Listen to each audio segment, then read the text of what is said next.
오늘 함께 보실 말씀은 열왕기하 4장 1절에서 7절 말씀입니다. 열왕기하 4장 1절에서 7절 말씀 봉독해 드리겠습니다. 선지자의 제자들의 아내 중에 한 여인이 엘리사에게 부르짖어 이르되 당신의 종 나의 남편이 이미 죽었는데 당신의 종이 여호와를 경외한 줄은 당신이 아시는 바니이다. 이제 빚준 사람이 와서 나의 두 아이를 데려가 그의 종을 삼고자 하나이다 하니 엘리사가 그에게 이르되 내가 너를 위하여 어떻게 하랴? 내 집에 무엇이 있는지 내게 말하라. 그가 이르되 계집종의 집에 기름 한 그릇 외에는 아무것도 없나이다 하니 이르되 너는 밖에 나가서 모든 이웃에게 그릇을 빌리라. 빈 그릇을 빌리되 조금 빌리지 말고 너는 내 두 아들과 함께 들어가서 문을 닫고 그 모든 그릇에 기름을 부어서 차는 대로 옮겨 놓으라 하니라. 여인이 물러가서 그의 두 아들과 함께 문을 닫은 후에 그들은 그릇을 그에게로 가져오고 그는 부었더니 그릇에 다 찬지라. 여인이 아들에게 이르되 또 그릇을 내게로 가져오라 하니 아들이 이르되 다른 그릇이 없나이다 하니 기름이 곧 그쳤더라.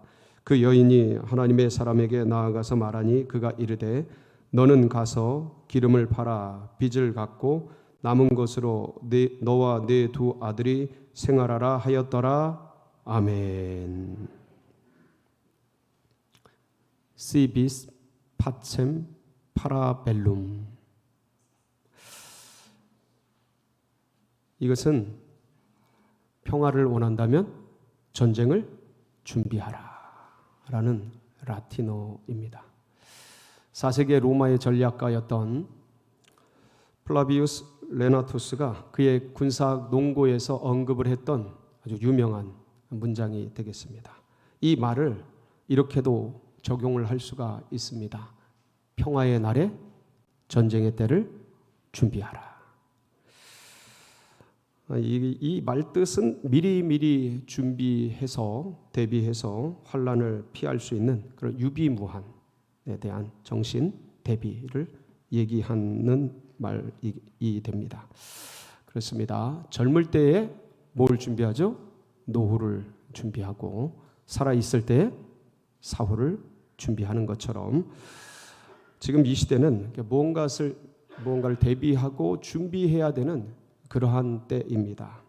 작금의 코로나19의 모든 환경이 아주 급속도로 바꾸어 놓았고 그리고 곳곳에 전쟁과 기근과 지진과 재난의 소식들이 들려오고 있습니다. 그러다 보니까 어떤 안정감보다는 불안감이 조성되고 있고 그리고 빠르게 변하는 이 추세 속에서 예측할 수 없는 미래가 다가오고 있다는 것을 우리 모두는 알고 있습니다. 그러다 보니까 뭔가를 준비해야 되고 대비를 해야 되는데 어떻게 무엇을 준비해야 될까 막연한 이때입니다. 오늘 이 말씀을 통해서 내가 뭘 준비해야 될까 뭘 대비해야 될까 같이 고민을 하고 또 말씀을 통해 찾아보고 여러분 모두에게 주님께서 정말 미래를 준비하고 대비하는 그런 귀한 말씀 주시기를 주의 이름으로 축복합니다. 구약의 가장 유명한 선지자 중에 한 사람이 엘리야입니다. 엘리야 선지자는 불말과 불병거를 타고 하늘로 이제 승천을 하였죠. 그때 제자를 한 명 두게 됩니다. 후계자죠. 엘리사입니다. 엘리사가 스승 엘리야에게 마지막에 한 가지를 구합니다. 뭘 구하냐면 스승의 갑절의 영감을 이제 구하게 됩니다. 네. 엘리야가 가면서 그런 얘기를 합니다. 이거는 진짜 하늘이 내려줘야 된다. 그런 얘기를 하는데 하늘로 이제 올라가면서 엘리야의 겉옷을 떨어지게 됩니다. 겉옷이. 그래서 이제 엘리사가 이제 그것을 줍게 되죠. 이것은 다른 말로 엘리야에게 있던 영감이 엘리사에게 전수된 것을 의미합니다. 갑절인지 어떤지는 다 모르겠으나 분명한 것은 엘리야에게 있던 그 권세와 능력이 엘리사에게 임하게 된 것입니다. 그래서 그 겉옷을 가지고 엘리사가 돌아오면서 요단강을 때립니다. 그랬더니 요단강이 어떻게 돼요? 이리저리 흩어져서 갈라지게 됩니다. 엄청난 일이죠. 그리고 그 이후에 물이 써서 안 좋아서 못 먹던 그 물에 이 엘리사가 소금을 던졌더니 아주 좋은 생수가 됩니다. 기적과 이적이 일어나게 되죠. 그리고 모압과의 전쟁에서 이스라엘이 나아가는데 7일 길을 갔는데 물 한 모금 없어서 다 죽게 됩니다. 군대가. 그때 검은 고를 타면서 다 엘리사가 저곳을 파라 했더니 거기서 물이 쏟아집니다. 그래서 모든 군사들이 다 먹고 전쟁에서 승리하게 되는 엄청난 기적과 이사가 일어나게 됩니다. 엘리야도 살아있을 때 수많은 사람들이 추종을 했습니다. 많은 선지 생도들이 따랐고 제자들이 따랐습니다. 아니나 다를까 이 탁월한 엘리사에게 많은 제자들이 따르게 되었습니다. 오늘 말씀은 그 엘리사를 추종하며 따랐던 많은 제자들 중에 한 제자의 부인이 엘리사에게 찾아와서 일어난 일입니다. 근데 이 당시에 여자가 스승에게 나간다라는 것은 사실은 흔하지 않은 일이었습니다. 보통 남편을 통해서 이제 얘기하고 그러는데, 근데 이 어떤 기구한 일들 때문에 이 여인이 그 엘리사에게 나오게 된 것이죠. 근데 그게 어떤 일이었는지 오늘 1절 본문 말씀에 이 여인의 기구한 사연들이 자세하게 기록이 되어 있습니다. 1절 말씀을 같이 한번 읽어보겠습니다. 시작. 선지자의 제자들의 아내 중에 한 여인이 엘리사에게 부르짖어 이르되 당신의 종 나의 남편이 이미 죽었는데 당신의 종이 여호와를 경외한 줄은 당신이 아시는 바니이다. 이제 빚준 사람이 와서 나의 두 아이를 데려가 그의 종을 삼고자 하나이다 하니. 그러니까 이 여인이 그 기구한 상황을 알리기 위해서 스승 엘리사에게 나온 이유가 있었습니다. 첫 번째는 이 여인의 남편이 어떻게 됐어요? 소천했어요. 그런데 오늘 말씀을 자세히 보면 두 아이가 어린 것을 알 수가 있습니다. 그러니까 이 여인은 나이가 든 여인이 아니에요.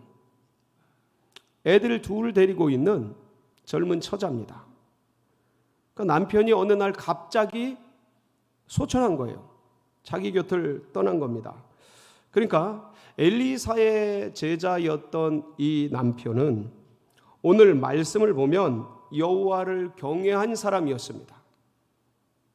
그런데 얼마나 신앙이 좋았는지 이 부인이 엘리사와 사실은 엘리사가 혼자 있지 않았지 않겠습니까? 여러 제자들이 같이 있었겠죠. 제자들 사이에서 공공연하게 당신이 아시는 것처럼 내 남편이 여호와를 경외한 줄을 당신이 아나이다. 여러분들이 압니다. 라고 말할 정도로 부인이 남편의 신앙을 인정하고 대스승 엘리사도 그의 신앙을 인정하고 사람들이 알 수 있을 정도로 그렇게 신실하게 이 하나님을 경외하던 남편이었어요. 믿음의 사람이었죠. 그러니까 이 부인은 이 남편의 신앙이 좋고 믿음이 좋아서 함께 살게 되었고 혼인하게 되었고 그리고 두 아이를 출산했던 겁니다. 그리고 남편과 함께 기적의 사람, 위대한 선지자 엘리사를 따라서 잘 배우고 익히면 나중에 우리들도 하나님 나라의 큰 역사를 감당하는 그런 좋은 믿음의 사람이 될 것이다 라는 부푼 꿈을 안고 다른 걸 다 포기하고 이 대스승 엘리사를 따라가던 그런 부부였습니다. 그런데 그런 비전과 꿈을 안고 살아가던 어느 날 갑작스럽게 남편이 어떻게 된 거예요? 소천한 거예요. 그러니까 어느 날 갑자기 홀로 남게 된 미망인이 된 이 여인은 얼마나 황망했을까? 얼마나 황당했을까? 얼마나 어이가 없었을까? 여러분 당시 이게 약 2700년 정도 됩니다. 지금으로부터 엘리사가 있었던 때가. 그러니까 혼자도 아니고 그 당시에 아이 둘이 있는 과부, 어디 제가 하기도 힘듭니다. 네. 루시아 혼자였으니까. 보아스 만나서 살 수도 있었겠지요. 근데 애 둘을 딸리고 있으니까 이게 참 제가 하기도 어렵고, 사실 지금 이렇게 인권이 발달되고 이렇게 남녀 차별이 그래도 많이 완화된 이 시대 속에서 조차 젊은 여인이 애 둘을 데리고 생활을 해 나간다. 이거 쉽지 않습니다. 애 길러야죠. 생계를 꾸려가야죠. 만만하지 않아요. 이 당시에는 그런 것도 없었어요. 맞벌이, 여인이 일을 한다? 이런 게 별로 그렇게 녹록하지 않았습니다. 그러니까 그런 상황 가운데 던져지게 된 거예요. 그리고 지금 전적으로 엘리사를 따라가던 그런 어떤 목회 아니면 신학도 이런 분위기입니다. 그런데 갑작스럽게 남편이 떠난 거예요. 그러면 여인과 두 아이가 홀로 남았는데 뭘 빼야 됩니까? 방을 빼야죠. 방을 빼야 되는 거예요. 여러분, 이게 그 사정과 상황을 생각하면 참 기구한 겁니다. 예, 어디 갈 데가 있어요? 뭘 할 게 있어요? 지금 당장 방을 빼야 됩니다. 그래서 이런 형편에 처했던 저희 동료가 있습니다. 40대 때 목사님이 돌아가시고 사모님 홀로 아이들 둘과 함께 남았는데, 참 그걸 보는데 황망하죠. 황망해. 그러니까 그렇게 된 거란 말입니다. 사실 일반인이라도 그냥 신학을 안 하고 뭐 목회를 안 하고 뭐 선교사 이런 걸 안 하고 일반인이라도 여인 혼자 두 애를 데리고 이 젊은 날 혼자 되면 살아가기가 만만치 않습니다. 그런데 이런 목회를 하거나 신학을 하거나 선교사이거나 아니면 선교단체 간사이거나 이런 분들이 주님을 열심히 신앙하다가 젊은 날에 남편이 떠나고 홀로 남게 되면 자녀들과 함께 참 기구합니다. 어려워요. 진짜 힘들어요. 그런데 이 남편이 가면서 뭐라도 남겨두었으면요, 재산이라도 남겨뒀으면, 예? 아니 뭐라도 남겨뒀으면 이 여인이 살아갈 뭐라도 좀 있죠. 비빌 언덕이라도 있죠. 근데 이 가정은 어땠습니까? 부했습니까? 가난했습니까? 하여간 가진 거라고는 주먹밖에 없어요. 자기 주먹. 신앙밖에 없어. 왜 이 젊은 날에는 저희들도 젊은 날에 그런 생각을 많이 했습니다. 야, 주님이면 다 되지. 주님만 있으면 되지 뭐가 필요해. 청약 통장 그런 걸 왜 준비해? 하나님이 집 다 준비해 주시고. 야, 보험, 생명보험 그런 걸 왜 들어? 주님이 우리의 치료자신데. 할렐루야. 역시 아멘을 안 하시는군요. 아니, 젊은 날에 잘 모를 때, 그 어떤 뜨거운 열정만 있을 때 이게 필요하고 저게 필요하고 이성도 필요하고 영성도 필요하고, 그런데 오직 그냥 주님밖에 모를 때 막 어떤 그 미래나 이런 거를 다 이렇게 완숙하지 못할 때는 그런 것들을 생각지를 못해요. 그냥 주님 따라가면 되고 다 되지. 그러니까 어떤 재산을 일구고 뭐 어떤 준비를 하고 대비를 하고 집을 준비하고 뭐 이런 걸 하지 않았던 거예요. 이 사람이 꼭 그런 사람이에요. 그러니까 뜨거운 열정만 있었던 사람이죠. 그래서 주를 따라가고 제자의 길을 가면서 신학을 공부하고 제자들을 하면서, 그런데 애는 하나 둘 생기고 처지는 점점점 어려워지고, 여러분 아이를 키우는 게 그때나 지금이나 쉽지 않은 건 매 일반 아니겠습니까? 그러니까 뭐를 졌어요? 들어온 건 없고 나가는 건 많으니까 빚을 지게 된 거예요. 원하지는 않지만 빚을 지게 된 겁니다. 여러분, 지금도요, 개척교회 목사님들, 선교단체 간사님들, 이런 분들, 개척교회 하시는 분들 만나보면요, 그런 얘기를 해요. 목사님, 최 목사님, 저희는 빛의 사자들입니다. 목사님, 저희들은 빛 가운데로 걸어갑니다. 아니 그 빛이 참빛, 아름다운 빛, 빛나는 빛이면 좋은데 빚을 지다 할 때 그 빚이에요. 그러니까 이게 그냥 어떤 그런 얘기들을 그래도 믿음으로 이겨가면서 그렇게 얘기하는 건데 참 그거 돌아서면 씁쓸하기가 그지 없습니다. 이게 현실이에요. 이분도 그런 거예요. 가난한 현실 속에서 그냥 있는 건 없고 나가는 건 많고 그러니까 빚을 지게 된 거예요. 근데 더 큰 위기가 찾아왔어요. 남편도 갔는데 빚만 남았는데 문제는 빚을 빌려준 그 채주가 두 아이를 뭐 하겠다는 거예요? 종 삼겠다는 거예요. 종 삼겠다는 거예요. 여러분 지금은 이런 거 상상할 수도 없습니다. 이랬다가 신고당해가지고 이렇게 하는 사람 그 사람 잡혀가죠. 근데 이 당시는요 이게 너무나 자연스러운 때입니다. 그러니까 채권을 채무를 지면요 내가 담보할 게 뭐냐면 내 몸뚱이인 거예요. 예, 보통 담보할 게 없으면 내 몸뚱이가 담보가 되는 거예요. 그래서 그 집에 가서 빚을 진 집에 가서 자기 노동력으로 진 빚을 갚을 때까지 뭐 하는 거예요? 그 집에서 종살이 하는 겁니다. 근데 지금 당사자가 돌아갔으니 누굴 데려가려고 그러는 거예요? 자녀들을 데려가려고 그러는 겁니다. 두 아들들을. 그러니까 이때 당시엔 이게 너무나 자연스러운 권리예요. 예, 채권자의 권리입니다. 그럼 뭐라고 할 수가 없어요. 빚을 갚지 않는 이상. 그런데 여러분, 부모가 자식이 지금 끌려가는데 가만히 있을 부모가 어디 있습니까?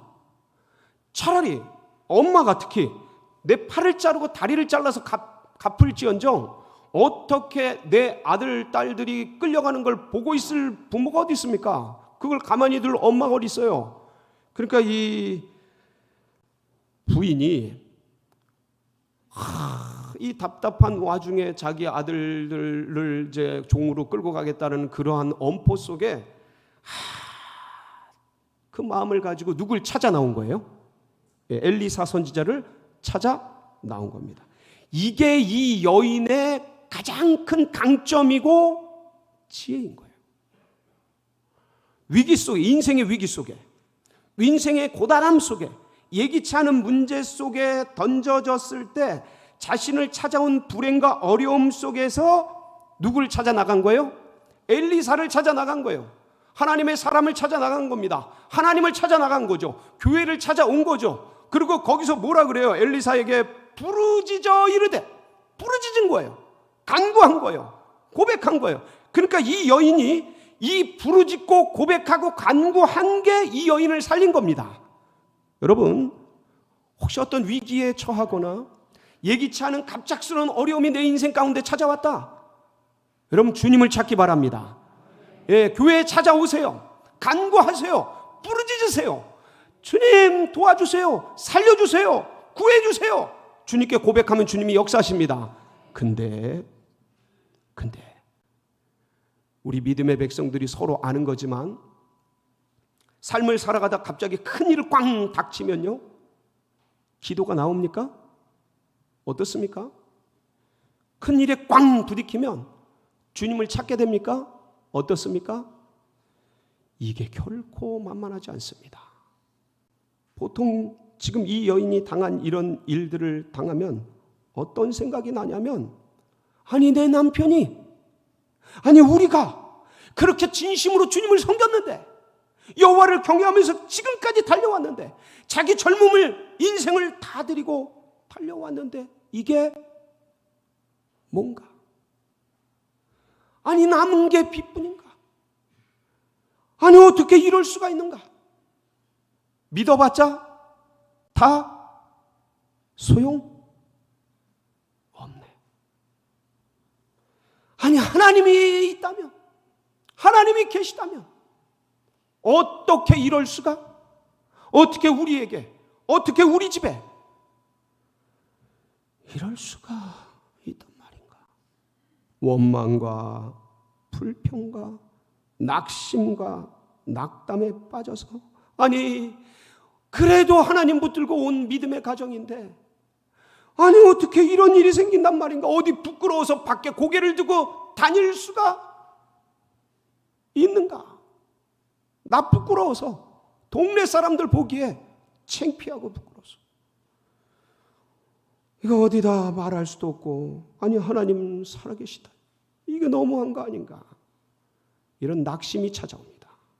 낙담이 찾아와요.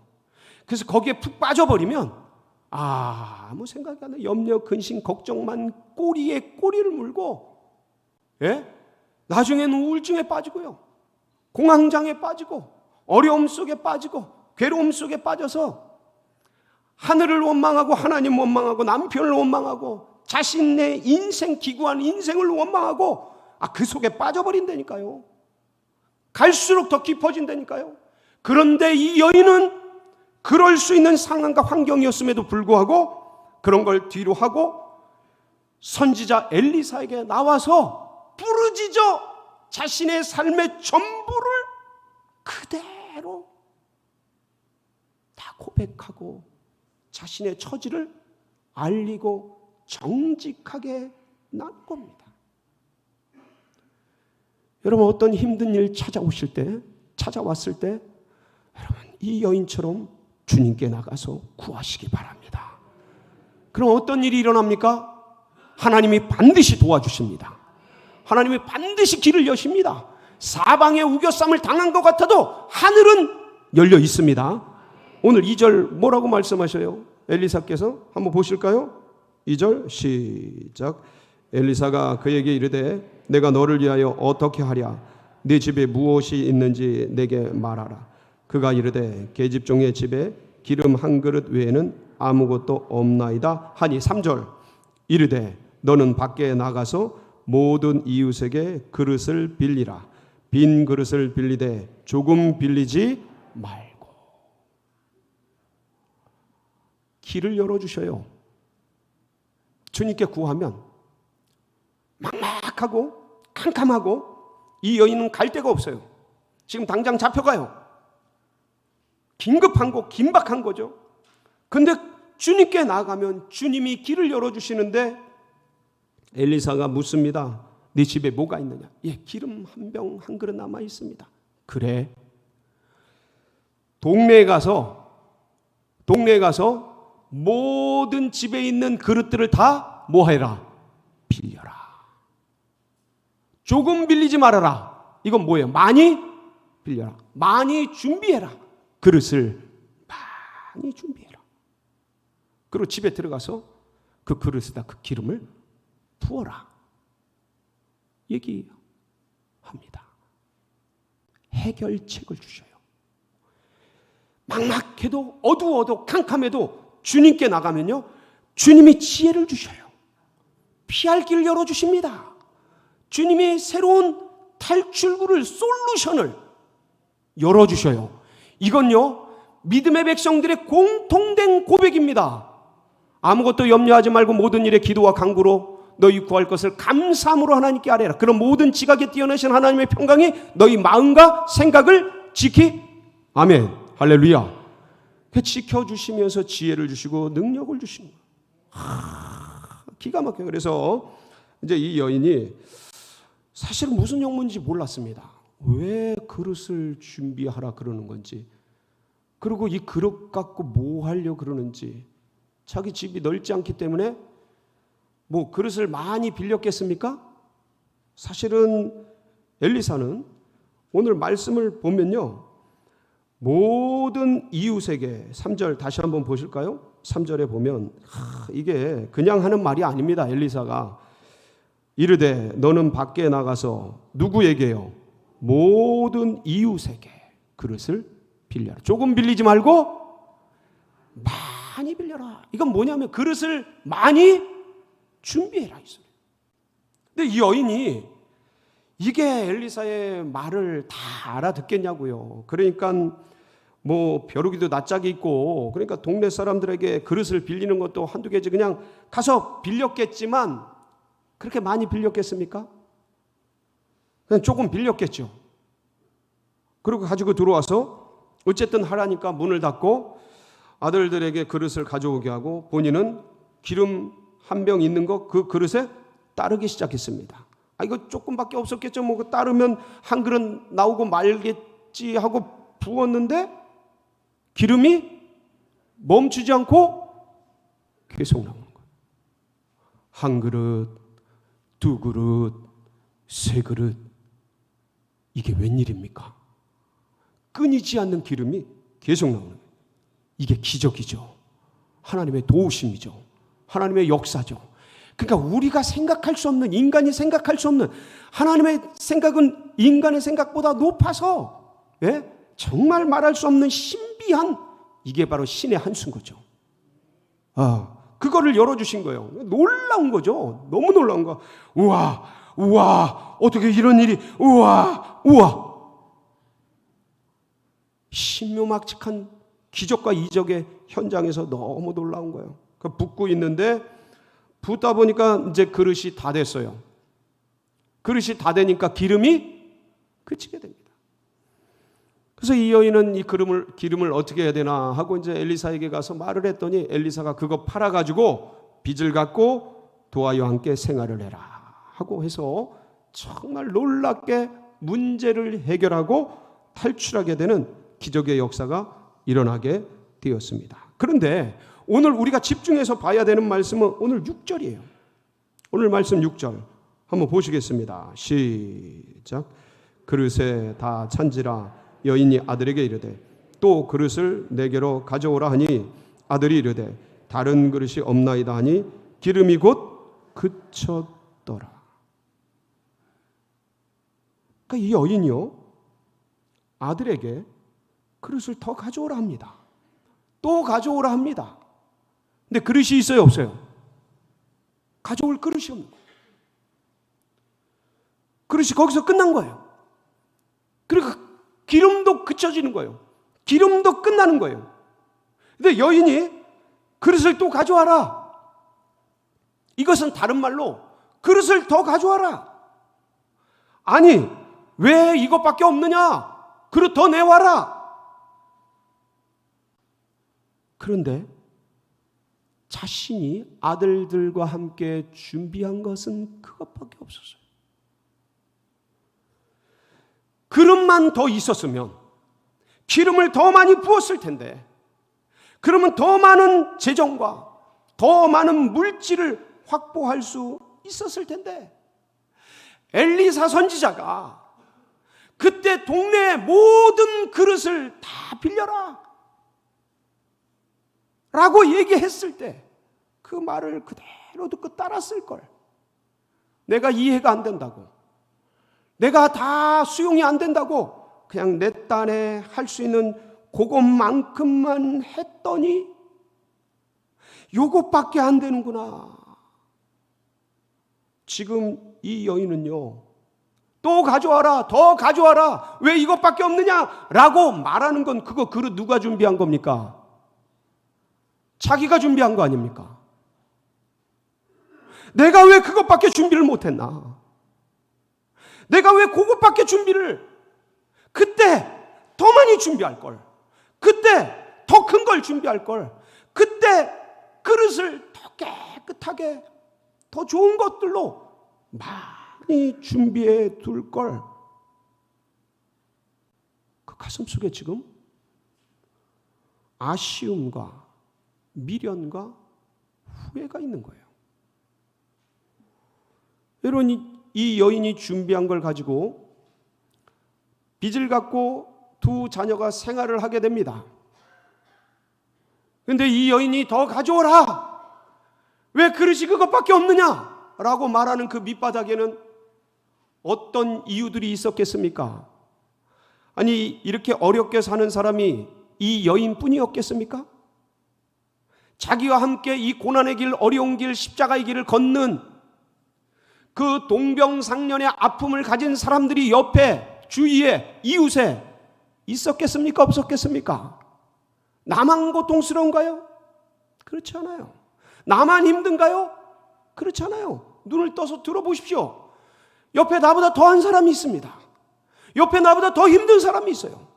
옆에 나보다 더 고통스럽고 오히려 나보다 더 아픈 분들이 주변에 눈에 밟히는데 저걸 그릇만 조금 더 준비되었으면 저들을 도울 수 있을 텐데 내가 그릇을 적게 준비해서 내가 그릇을 이것밖에 준비 안 해서 내가 이걸 왜 모르고 그때는 왜 젊을 때는 그걸 모르고 그때 공부를 더 했을걸 그때 더 열심히 했어야 되는데 그때 왜 그것밖에 안 했나? 사랑하는 성도 여러분, 그럴 수가 있는 겁니다. 그래서 우리가 이 시대 가운데 내가 준비해야 될 그릇은 뭔가? 내가 뭘 준비해야 되나? 지금 이 마당에 오늘 이 말씀을 통해서 내가 준비할 게 뭔가를 생각해 본다면 여러분 어떤 분들이 그래요. 목사님 세월 다 갔습니다. 아유 뭘 준비해요 이제. 그냥 이렇게 살다 이렇게 가는 거죠. 속으로 그럴 수가 있어요. 어떤 분들. 목사님 내 나이가 벌써 이래요. 아이 뭘 자꾸 준비하라 그래요. 힘들어 죽겠는데. 그런 분들 계십니다. 제가 이런 말씀을 드리면 그런 분들이 계셔요. 근데 여러분 꼭 기억하세요. 10대, 20대 때 준비한 거로 30대, 40대를 먹고 삽니다. 30대, 40대 때 준비한 거로 50대, 60대를 먹고 살아요. 50대, 60대 때 준비한 거로 70대, 80대를 먹고 삽니다. 70대, 80대 준비한 걸 가지고 90대, 100대를 사는 겁니다. 지금 준비한 걸 가지고 미래에 살아가는 겁니다. 늦은 건 없어요. 나이는 뭐예요? 숫자에 불과합니다. 아멘이십니까? 이런 얘기를 할 때는 아멘을 해야 말씀이 됐게 되죠. 예? 아니 나이는 숫자에 불과한 거 아닙니까? 우리 성경을 보세요. 모세가 몇 세에 부름을 받았습니까? 80에 부름 받았잖아요. 갈렙이 언제 헤브론 산지를 치고 올라갑니까? 85세 때입니다. 예? 여러분 그래서 저는요 이 말씀을 보면 우리 원로 이 말씀 준비하면서 원로 사모님 생각나더라고. 원로 사모님 언제 지금 책을 지금 연달아서 지금 몇 권을 쓰시는 겁니까? 제가 알기로는 80대 때 다 쓴 거예요.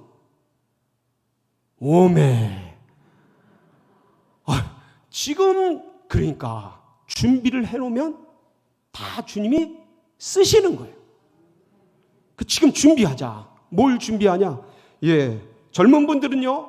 내가 젊다고 생각하는 분들은 그건 뭐 나이 상관없어요. 내가 젊다고 생각하는 분들은 여러분 지성을 준비하세요. 책을 읽으세요. 전문성을 준비하세요. 지금 실력과 그런 어떤 전문적인 능력들 그 그릇을 준비해야 됩니다. 더 크게 준비하세요. 더 넓게 준비하세요. 더 깊게 준비하세요. 지금 하면 그때 주님이 써주십니다. 지금 내가 그릇을 준비한 만큼 주님이 기름을 부어주시는 거예요. 제가 이런 걸 더 일찍 알았더라면, 더 일찍 준비할 텐데. 여러분, 지금 준비하면 됩니다. 지금 역사하면 됩니다. 그럼 주님께서 여기서 준비한 걸 가지고 그때 거기서 써주시는 거예요. 그래서 지성의 그릇을 준비하고요. 그리고 어떤 분들은 세월이 갔는데 목사님 무슨 지성이 괜찮아요. 준비하세요. 영성의 그릇도 준비하시길 바랍니다. 지금 기도의 그릇을 더 많이 키우세요. 지금 더 많이 준비하세요. 말씀의 그릇 더 깊게 파세요. 더 많이 준비하세요. 찬양 더 열심히 하세요. 오늘 시온 찬양대가 얼마나 아름다운 찬양을 올려드립니까? 찬양의 그릇을 더 많이 준비하세요. 봉사의 그릇, 헌신의 그릇 더 지금 많이 준비하세요. 여기서 준비하면요 그 위기 때, 위협 때, 어려움 때 주님이 역사하십니다. 지금 기도의 그릇을 많이 준비하고 많이 쌓아놓으면 그때 거기서 그 기도가 역사하는 겁니다. 지금 준비하세요. 여기서 준비하세요. 지금이 은혜의 날이에요. 지금이 구원의 때입니다. 지금이 그릇을 준비할 때입니다. 왜요? 지금 이렇게 편안한 때가 어디 있습니까? 목사님 어려워 죽겠어요. 여러분 지금 전쟁이 우리 속에 있습니까? 뭐가 있습니까? 지금 이런 걸 준비해서 그래서 나만 먹고 살 것이 아니라 내 이웃을, 내 옆에 힘들어하는 그 영혼들을, 그 괴로워하는 영혼들을 섬기고 먹이고 입히고 나누고 축복의 통로로 쓰임받는 우리 모든 성도님들 되시길 주의 이름으로 축원합니다.